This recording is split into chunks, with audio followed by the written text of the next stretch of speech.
You are live with the bow tie guy. How's everybody doing out there?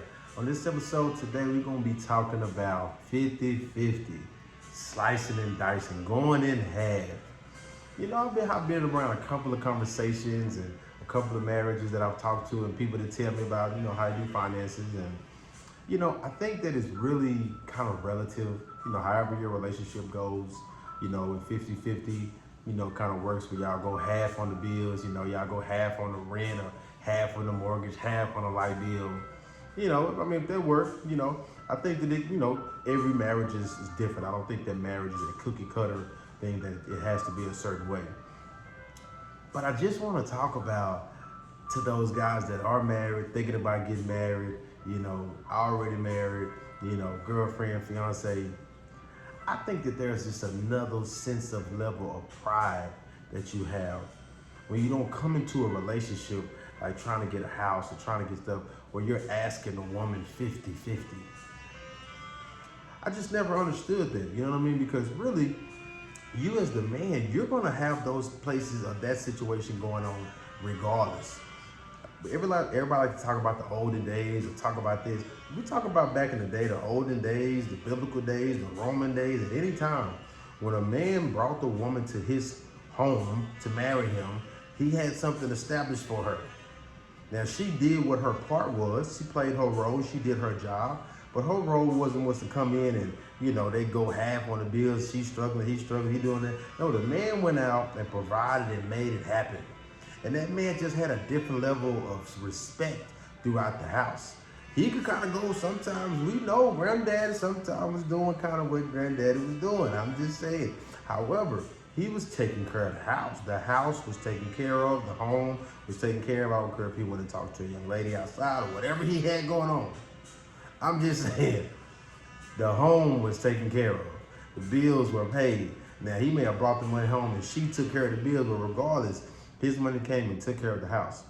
And I just know a couple of men that, I really strive to be like that, where they take care of it, and that's just what it is, you know what I mean? And you have a different boldness. I have my Uncle Reggie. That's how he is. The way he speaks about his wife and the way he speaks about, taking care of her and providing for her. I know another gentleman, Mr. McFadden. When you talk to them about taking care of their women and providing for their family, it's an iron sharpens iron, a lion talking to a lion type situation. Like you get you get motivated to be that because you want to do that. What James Brown said, pays the cost to be the boss. I'm just telling you, that is a true statement. It pays the cost to be the boss on any level. So if you want to be the boss, you go ahead, pay the cost. It should never be a situation where your house is struggling, I feel, just one man's opinion, and the wife go get a second job, but the man just working one job. Now again, this ain't no cookie cutter situation. It's for whoever gravitate to it. But when y'all at the house, the man needs to be the one taking care of the house.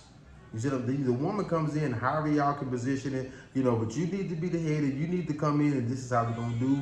And you need to be being able to take care of where y'all stay. Lay y'all head. That needs to be your assignment.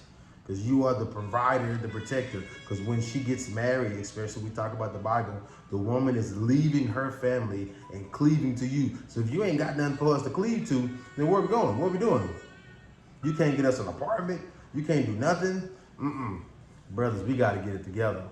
She need to come be with us, stay with us. Ain't no way no 50-50. We borrowing money for each other and she ain't pay me back.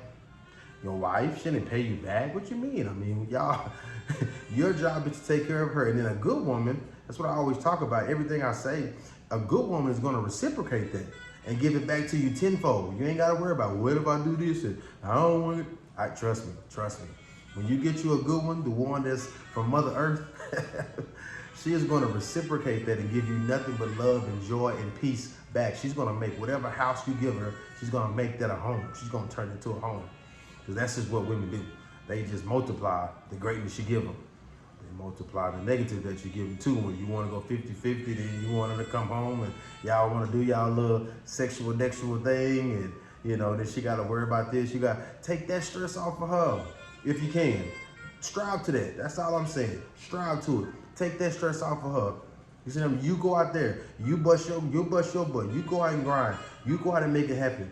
You know what I mean? And I'm telling you, I just personally feel that if you go out and you strive to just take that stress off of your woman and you take care of that bulk of y'all's life, you know what I mean? And let her be in a different type of role. Let her be more feminine.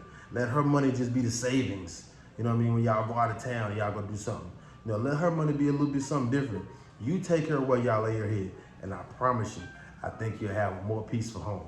Listen, this is just one man's opinion. I want you, this is just food for thought. I want y'all to stay hungry, be blessed, and be a blessing. You feel me?